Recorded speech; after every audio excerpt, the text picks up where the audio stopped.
Okay, the stream is live. Bismillahir Rahmanir Rahim. Assalamu alaikum wa rahmatullahi wa barakatuhu.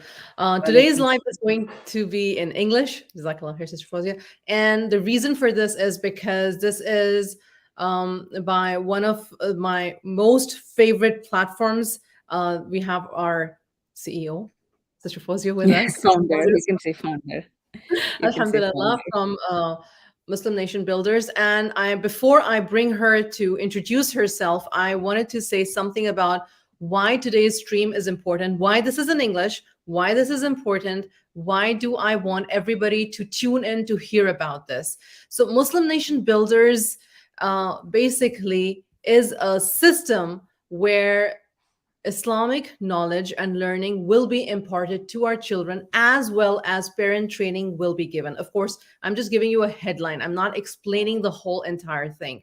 But their mission is that we cultivate a Jannah mindset in children so they live their life with vision and purpose.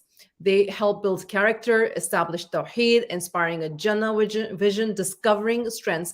Just a few days ago, I was listening to somebody and they said that if you want to impart the knowledge of deen, then you should have people of deen teaching that knowledge to our children, to the adults as well. And what I found with your platform, Sister Fawzia, was that alhamdulillah, the teachers that are brought in to teach this to thousands, tens of thousands of children around the world, mashallah, tabarakallah, are from the Islamic background, are from the scholarship background. So, inshallah ta'ala, without further ado, Sister Fawzia, this is yours. Bismillah. Bismillah ar-Rahman ar-Rahim. Rabbi shrah li sadri wa yassir li amri wa halul uqdatan min lisan yafqahu qawli. Thank you so much, Sister Iram, for bringing me in. It is really an honor for me to come to your platform and to introduce Muslim Nation Builders to your audience. And I think before even going into Muslim Nation Builders, I wanted to start off with why this topic is important, why it's very important for the families, and how, and then eventually I'll go into the story. So, my name is Fawzia Usman, and I'm a parenting coach, and I am also the founder of Stars. So, before Muslim Nation Builders, I had an app and I had a parenting service under Stars. And also a software engineer. I'm originally from South India. I have 3 children and I live in California. So that's the bit of information about myself. So what I had seen in community is, as parents, we're all trying to raise our children in Deen. As parents, we practice the Deen ourselves as a family. But that passion of practicing the Deen within our children was missing. The children are so good when they are like 10 years old, 11 years old, but eventually when they turn 11 or 12 and above, they start questioning the Deen. And there's a resistance when they practice the Deen. There's kind of a resistance, like when you tell them to go pray, or when you ask them if they pray. All these things, we see a resistance among them. And I used to observe this, like, very much in my own children and the children around me. And I also see the parents, because parents put in all this effort and to raise the children within the Deen, but then we just don't see the effect of that in our children. And I used to wonder all that, and I started my research. Actually, I started my research of interviewing masjid youth directors, masjid youth coordinators across the nation. And I interviewed each one of them, and I just had 2 questions to them. I said, like, listen, we as parents put so much effort to raise our children in the Deen, and we practice and we put so much effort, and we drop them in the masjid, or we put them in an online class to learn about the Quran, to learn about the Deen. But still our children aren't like practicing the Deen with passion. But still our children are considering Deen as a burden, like a check mark. I just wanted to know, where is the gap and who is doing wrong. Like, I just wanted to know that, and that's the 2 questions I asked. Yeah. So And I yeah, just want to, for the sake, for the audience of understanding, We are Sister Fawzia is talking about where we're basically residing. We're residing in United States of America, but this does not pertain to just the Western Muslims living in UK, Europe, Canada, or Australia, New Zealand. This pertains to all the Muslim families actually anywhere in the world right now, even Middle East, right? And so Sister Fawzia's main pain point was, why is it that even though we have our Quran teachers online and in the masajid, we have our Islamic studies in the schools and in conversations, we have our halaqas, but still that development of love of Allah subhanahu wa ta'ala, that pride in the identity of being a Muslim youth. Why is that missing? Why is that passion missing? Just to clarify for the audience, Sister Fawzia, because the Yeah, word that's very good. That's very good. Very well way of putting it. So that was because that was my, I wanted to get to the bottom of it. I wanted to like really dive deep to see like why is it happening, because I cannot understand, because I see the parents how much effort put. I see, mashallah, how much they are practicing and how much they're putting. But then the kids, why aren't like there's the sami'na wa ta'ana, that thing, like we hear, we obey. That's not, that's like a dream. That's like sami'na wa ta'ana, how sahabas, I mean, that's like a dream. Like, okay, how were they following? Like when they heard, they just followed. There's no question asked. And that was my I wanted to get into the rock bottom, and that's when I started my research. And subhanallah, each and every one of them said so much information, and I figured out the gap. Okay, now I see why the gap is, and now I see where the parents are doing like the parenting mistakes, where parents are doing mistakes. And then I created my signature course called Parenting GPS, and I coached parents from across the globe, from 4 continents, alhamdulillah. I really thought like, okay, this is the solution. But then they all loved it. Parents loved it. Parents like they said like, oh, this is so good, Sister Fauzia. But then I still saw the struggle, because they went through the transformation, but then they are struggling to bring the same level of information, this level of excitement, the transformation to their children, and they struggled as well.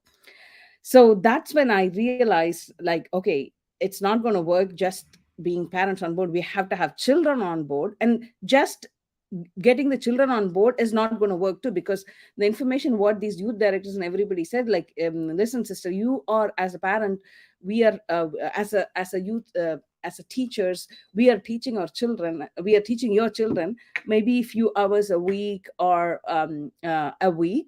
But then we can't do it all. You have to be on board too, and you can't just expect us like a magic wand, like, okay, your child goes to a weekend school or online class, and then everything turns out to be good. No, that's not going to happen. It has to be together, like parent and child together. So when I coached parents, the parents struggle like, okay, sister Fawzi, this is great, but then how do we get the children on board? And subhanallah, that's when I realized, okay, there has to be a system where both parents and children need to be trained, coached simultaneously. Plus, they have to like align together. The family needs to have this Jannah mindset. Because if just the parents have the Jannah mindset, if the kids don't have, the kids don't understand the purpose. Like, see, we cannot tell the children like every single day, did you pray Dhuhr? Did you pray Fajr? Did you pray Asr? It has to come from within, because how long we are going to be there with our children until 18, 19, until they get into the university, until they go to college, or until they move on with their own life. We can't be there like always like reminding them, did you pray this, did you do this? No, that is not how Muslim parenting is supposed to be.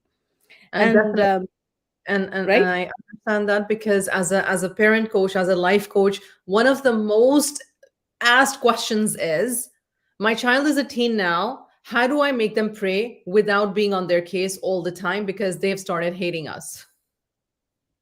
they will hate you. They will hate you, because I'll tell you why.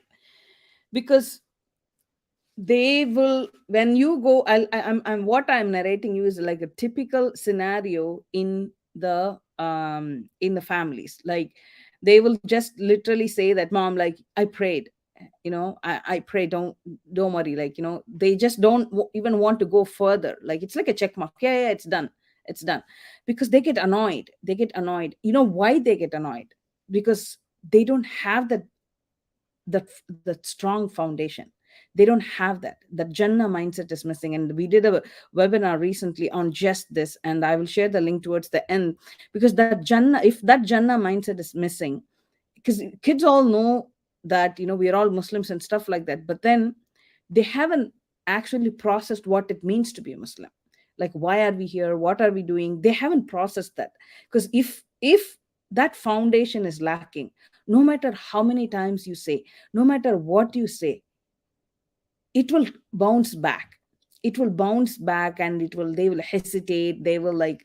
And it's very important for parents to relay that foundation. It's okay, because don't worry about it. Like, if my kids already know about like 5 plus, our kids know. It's not the lack of the knowledge that they are not latching to the deen. They, mashallah, they know the knowledge, they have the knowledge. They know, like, okay, Islam has 5 pillars, 6 pillars of iman, they know it. But still they don't pray. That's because they haven't latched it. They haven't considered deen as a way of life. And they are considered, because as a parent we haven't put that strong foundation in them. Because we think, as Muslim parents, we think, this is including myself, just because our children are born in a Muslim family, we think that, oh, our kids are going to be Muslim. That's one of the Absolutely. biggest that's one of Yes. the biggest parenting mistake. Just because your kids and my kids are born in our family, we assume that, yeah, yeah, they're going to be Muslim. Amina, Abdullah, whatever names that we have for our kids. Like, we haven't given them a chance to understand what it means to be a Muslim. We haven't given them a chance to actually tell them, like, what it is a Muslim. Like, why are we here? We haven't. We assume that they are here. And that's why one of the mistake that parents do is, like, I pinpoint that in the webinar, which is like, we have to treat our children like how Prophet ﷺ treated new Muslims at the time of like when at the beginning of the Sira, like the Makki period. Yeah. Because he gave them, like, he spent like almost like 10 years, more than a decade. There were no rulings at that time.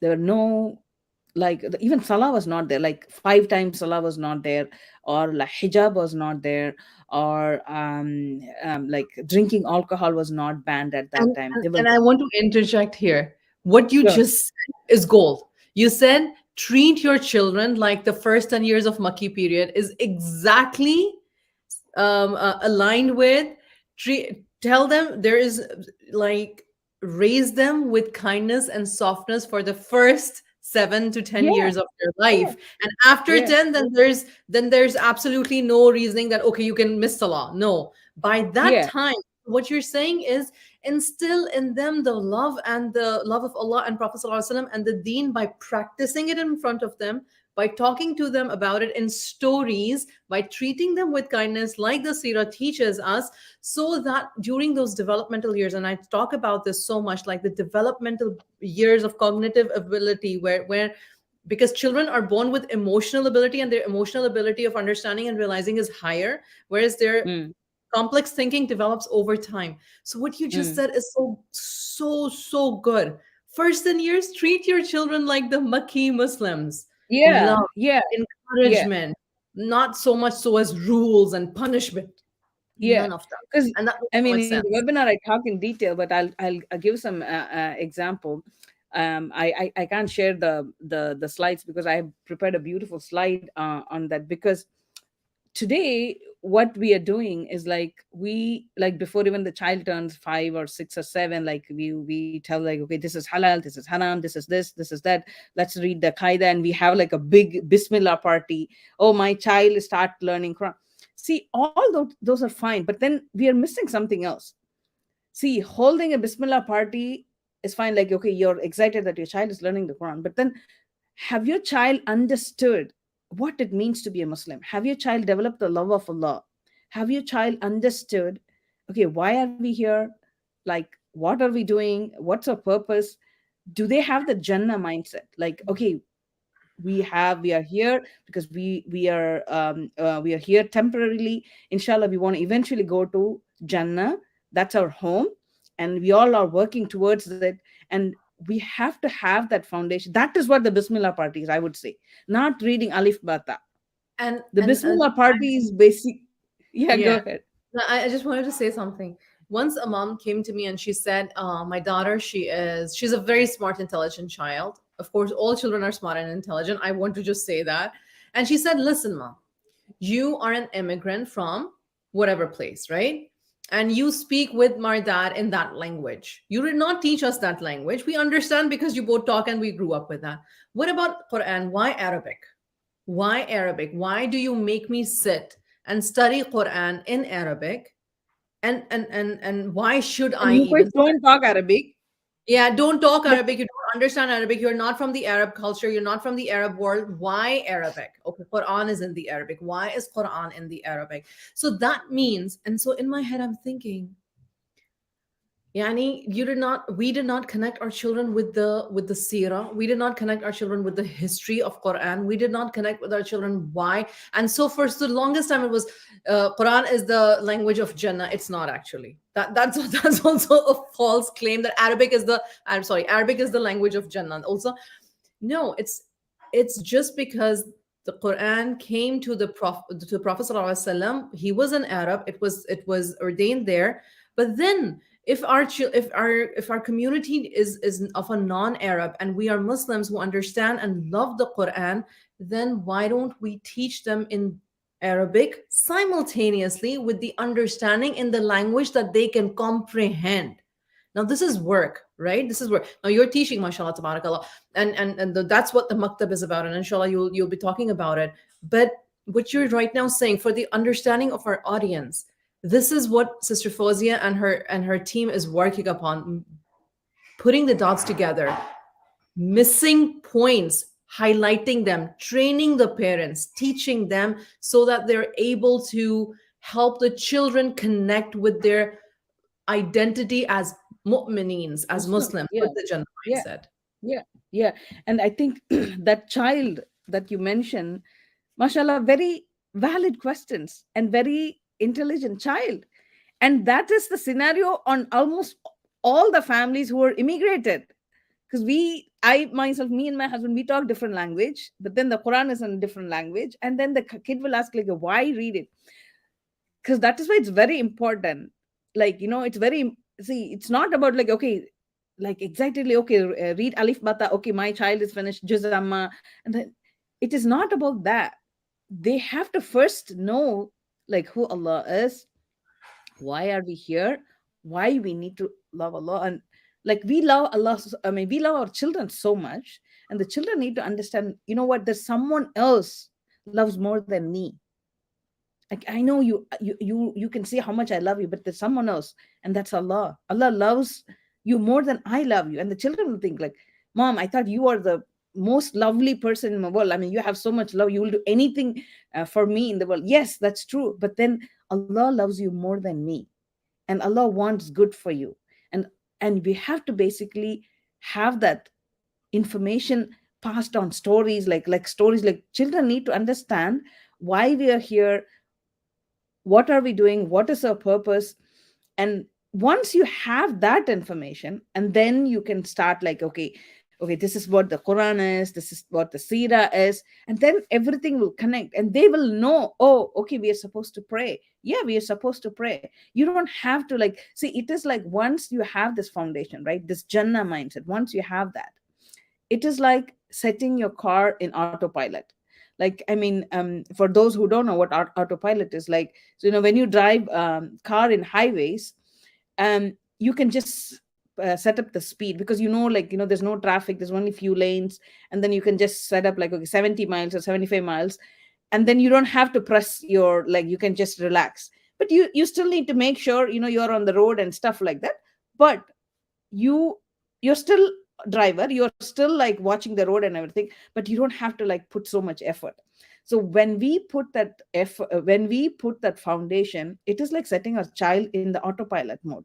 Like, they know, okay, I'm supposed to pray, and this is good for me. That they won't question us. They won't like there won't be that resistance in them, like why I'm doing, like, all those things. Inshallah, they would once, that is, they will be grounded in deen when they become teenagers, and they will become lighthouse, like, the children around your family and your community will look at your child, like they'll come and ask, what did you do your child, mashallah, he's like always has that noor, your child always talks good, he leads salah with other children. I mean, that scene is the coolness of our eyes, because that is the coolness of our eyes, like how we raise our children. But how do we raise our children like that?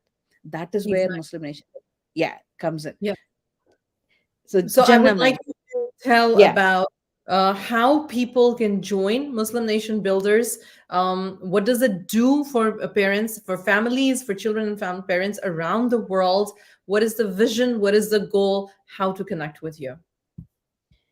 yeah. I'm gonna put the link in the chat in case if someone wants to look at it. Yeah, This is I do have it here as well, Muslim okay. Nation Good. Builders.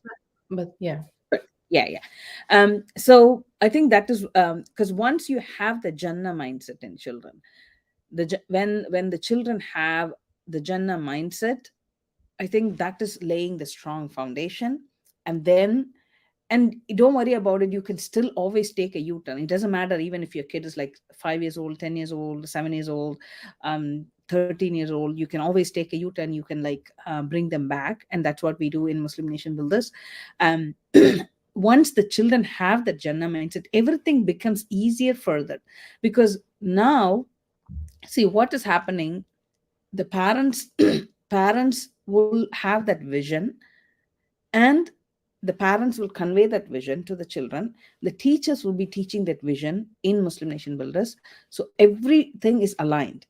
So everything is aligned, because what the children learn from the maktab, the parents are already know, because parents are being coached in Muslim Nation Builders. That's what making Muslim Nation Builders very unique, because when you enroll your children in Muslim Nation Builders, as parents, you are attending, you're being coached and trained monthly once, by myself and by other educators and coaches.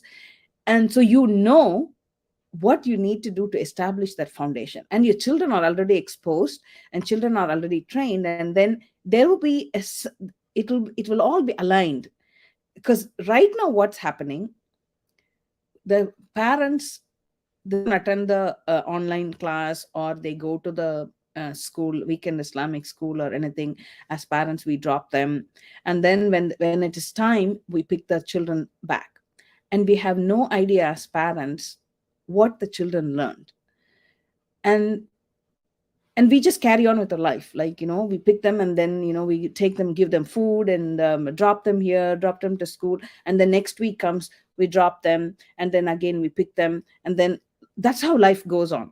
Because as parents, you don't know what your child is learning, and you are not like you will just make sure, okay, you have homework, make sure you do it. Oh, you have something, just do it. That connection is missing. But what Muslim Nation Builders is doing is, like, for example, if your child attends the maktab, you will, even before, even you will know that what your child is going to learn ahead of time. Like, your child is going to learn, or even after the class, you'll get an email or WhatsApp or whatever communication method that your maktab teacher chooses. You will receive the information. Like, for example, your child, today we learned about story of the Battle of Badr, the Battle of Badr. And you will actually get a summary of it, because sometimes parents don't know, like, what are the details. You will get even like, few lines of summary. It's a knowledge for as parents, because it's all Islamic knowledge. And then you will also have a reading, the prompts, like prompts that as a parent you have to ask. So, like, for example, when my child goes from the finishes the class, the online class, and then, like, in a dining table, or in, at the bedtime, when I tuck in, like I said, like, okay, Amina, I just got a notification from your teacher that you guys today learned about the story of the Battle of Badr. And then you will tell your reading prompt, like, tell me about it. And the child gets so excited and says, yes, mom, it was so cool. The Battle of Badr, the Sahabas were only 300 plus, and the Mushrikeen were like 1,000 plus. But you know who won? And then you ask, like, who won? The Sahabas one, obviously. And you know how they went, and they opened their eyes, the eyes are lighting up, and then they narrate the story, like whatever they learned. And then and then you ask them, okay, what do you learn from it? Or the prompt you'll have, like, what do you learn? And then the child will say, well, my teacher said that you have to have taqwa of Allah, you have to rely on Allah no matter what, and then you have to ask Allah's help. Inshallah, Allah will help. So that is a lesson, not just a battle of Badr lesson. That's a lesson for their life. Like, no matter what situation you are in, you should always believe in Allah and ask Allah for help. That statement that your child is saying at that time, that will stay with them for rest of their life. That will come back when they grow up as adults, when they face situation trials, it will come back to them. And, like, we can get together, you have some social gathering, and you see your child sitting in center in front of, like, your nephews and nieces or your friends' kids, and then your child is narrating the story of the Battle of Badr. You witnessing that's the coolness of your eyes. I mean, like, your child narrating the Sira with so much excitement. I know what, this is what happened, and we should always go ask Allah for it, no matter what. Imagine 1,000 people. They won against 1,000 people, but you know how it happened. So all these things that your child is learning excitedly, and how they are repeating to you and to the children, that's the engagement, and they will retain the knowledge. They will retain the knowledge for life, and they will look forward for the next. Yeah, go Inshallah. ahead. Jazakallah khair. Thank you so much for giving the vision, and for even for that example is so good. I had a genuine smile because I know for a fact that when we engage with our children in the learning of Deen, the impact that it has. Alhamdulillah. May Allah subhanahu wa ta'ala bless you and your efforts and your vision and your goal. The age group that is taught in this Muslim Nation Builders program. What is the age group? So three age group: 7 to 10. That's the youngest one. 11 to 12 is the middle group. 13 to 16. That's the highest group. And I have so many parents who asked, why are you keeping it at 16? Because it's very hard if they are over 16 and less than 20. But because there's so much demand, like many parents have asked, okay, I have a 17-year-old, I have an 18-year-old, he doesn't pray, or he doesn't like think deen as like thing. And the way we have to interact with 16 plus is totally different than, like, regular teenagers. But we are forming a class just for them as well. So if you have children in this age group between 7 to 16, or if you have a teenager between 16 to 20, like 20s, like, you can't, after 20s, like adults, you have so many things. But you have a child at home, 16 to 19, 20, they are in a separate class. So, but primary age group is 7 to 16. We have three age groups. That's awesome, mashallah, tabarakallah. And this program is ongoing all year round. Anybody can sign up today, or do you have semester So system? yeah, we have a 10-month semester system, and we are, because we are starting like in September, in October. So it's for the first year, it's 9 months.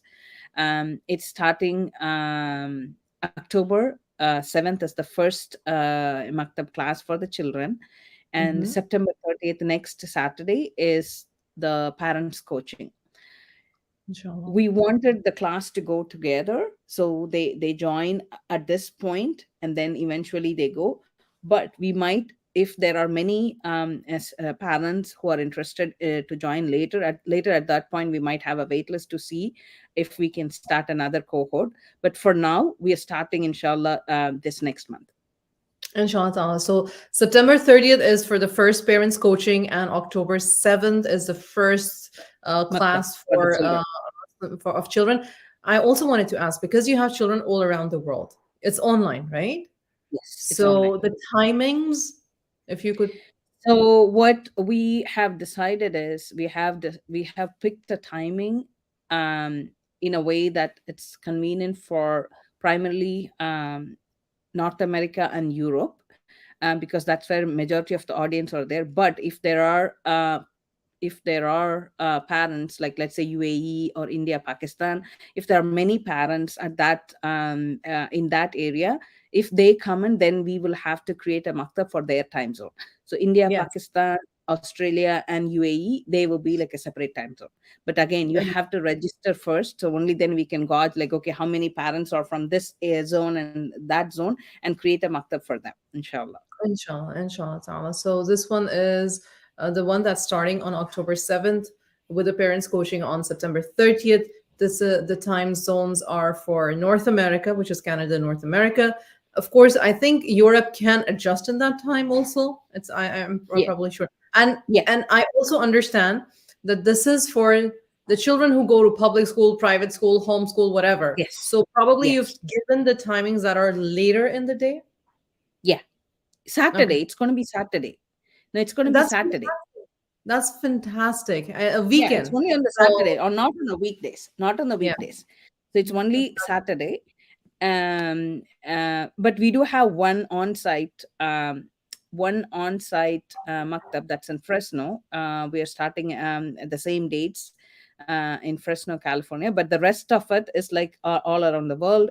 And if the idea is, if many parents from your city, like for example, like you love this, and then you have like 10 parents or 20 parents, 30 parents, like, you know what, we wanted the maktab in our city, inshallah Muslim Nation Builders will be there.